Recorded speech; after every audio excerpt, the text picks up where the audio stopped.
Hi friends இன்றைக்கி பார்த்திங்கன்னா செவ்வாய்க்கிழமை. வாங்க இன்றைக்கி எங்கள் வீட்டில் என்ன லன்ச் மெனுன்னு பார்க்கலாம்.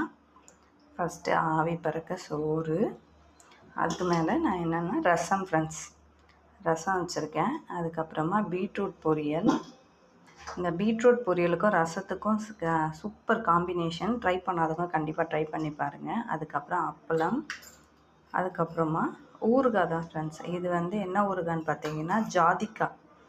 கேள்விப்பட்டிருக்கீங்களான்னு தெரிஞ்சவங்க கமெண்ட் பாக்ஸில் கமெண்ட் பண்ணுங்கள். நானே இதான் ஃபஸ்ட் டைம் கேள்விப்பட்டிருக்கேன். ஆனால் ரொம்ப உடம்புக்கு நல்லது. பித்தம் மற்றபடி உடம்புல ஏதாவது கோளாறு ஏதாவது சம்திங் ஏதோ இருந்துச்சுன்னா அதை சரி செய்யும். ரொம்ப எதிர்ப்பு சக்தி அதிகமாக இருக்குதுன்னு சொல்லிட்டு இந்த ஊறுகாயில் சொன்னாங்க. சாப்பிட்டுருந்தாங்க. இதோட ஃபீட்பேக் கமெண்ட் பாக்ஸில் சொல்லுங்கள். ஓகே ஃப்ரெண்ட்ஸ், இவ்வளோ தான் எங்கள் வீட்டில் லன்ச் வேணும். இந்த ரெசிபி பிடிச்சிருந்தால் லைக் பண்ணி சப்ஸ்கிரைப்